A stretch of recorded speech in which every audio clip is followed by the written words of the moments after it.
Hello, everyone. What are we talking about? Good question. We're talking a little Blackhawks, Blake losing a bet, some sad Bulls news, Kris Bryant and a shark. That's right, Kris Bryant and a shark. And, of course, we'll do our Meatball of the Week. Hit that music.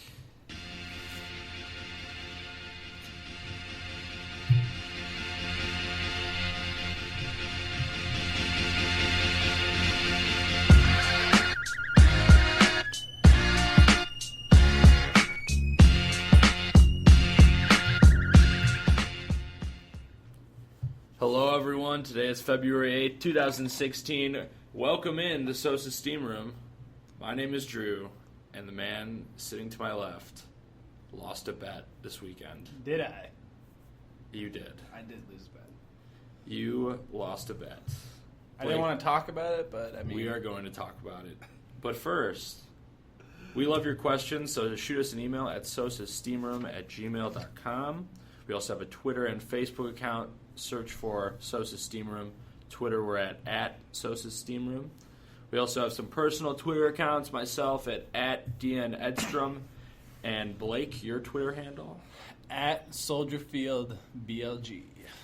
The Big BLG. The Big Green, or what's the name of that the Big book? Green Giant. Is that what it is? I think. That's not your Twitter handle.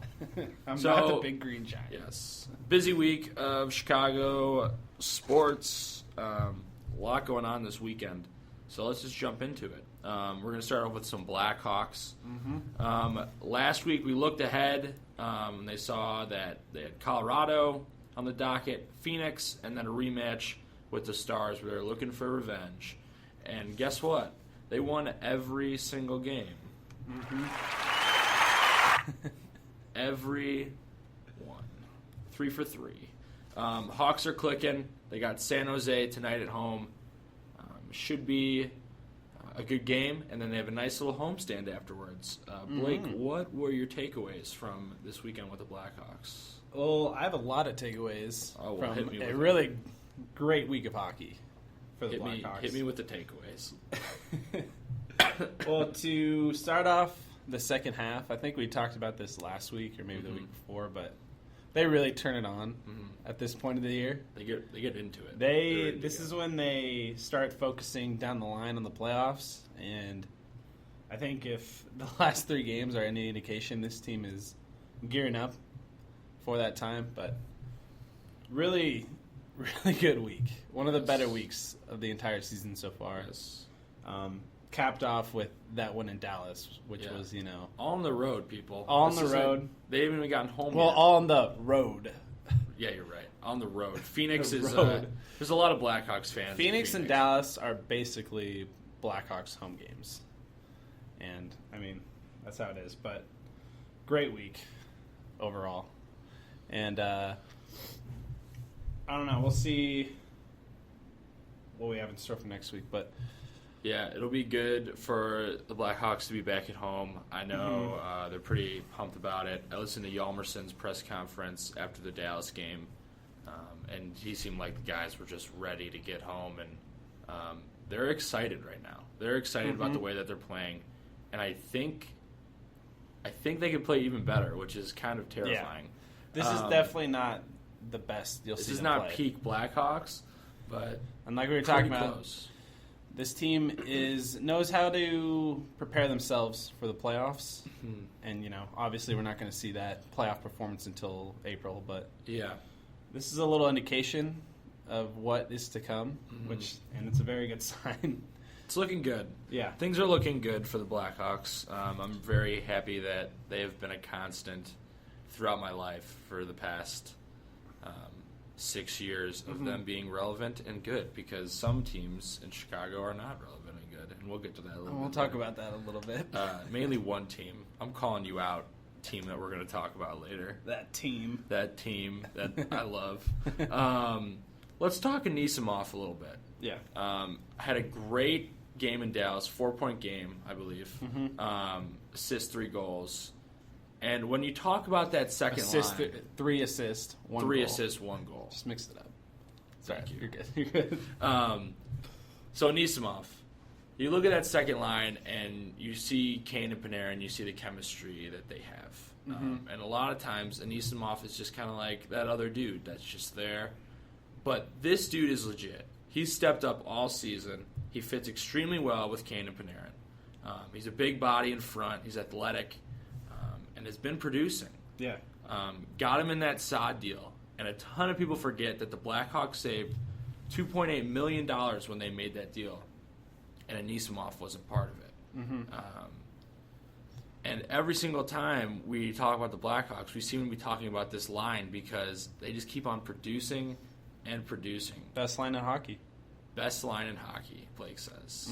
Bold take from Blake. Bold take. But I do not disagree with that statement. It's hard for anyone to disagree at this point. So, Blake, what are your thoughts on Anisimov and what he's been doing this Well, year? I was happy we got Anisimov back for Saad right off the bat. And then to see him get that extension basically right away was, it shows you how much Bowman liked him. And from what I've heard, Bowman had his eyes on Anisimov for a while. Nice. Not long before the trade even happened. He was one of those guys that he always wanted to get, but he just couldn't find a way to get it done. So you could tell he was very excited when they were going to lose Saad probably regardless. To get a guy like Anisimov back and maybe down the line Dano was a huge get. And arguably without Anisimov, I don't know where that line is. Sure. I mean, Kane and Panarin work really well together, but without that center, what happens to those two guys? They might not have the seasons they're having. So he really makes it all click. He's the glue guy. He's the glue guy. Yeah. He does all the dirty work. Yes. He's big in front of the net, as I kind of said earlier, and that's huge. Yeah. So Kane and Panarin can kind of just dance around and not have to worry about that stuff. Yeah. We're going to move on to a question that I can't believe I haven't asked you this yet, but I just wanted to get your thoughts. Yeah. As we know, playoff hockey is a completely Playoff hockey is a completely different animal. Yeah.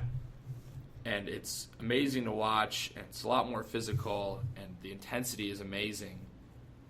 So, Blake, when that time comes, when playoff time comes, which we believe the Blackhawks will be in the playoffs, shocker there. That's a big shock. Will the Hawks repeat as champions? Now, this is, I've been thinking about this, all year, just watching this team. I always compare them to the last team that won, last year's team. And I would say at this point, they're probably maybe not as deep right now, but in terms of talent, I think they're even more talented than last year's team, believe it or not. And if this team's playing this well right now, I can only suspect that they're going to even turn it up more come April. And I've had them in the Stanley Cup all year.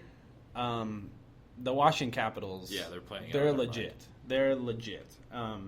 Scary team. If we face them in the finals, that'll be a fantastic series. So we'll see. I'll say they'll get to the finals. I think they can beat the Kings and whoever out of the West. But the Caps will be tough. The Caps will be tough. I think they will probably have the upper hand just because, Experience. This team just kind of finds a way whenever they need it. Every time. I mean, they're a really special group. And,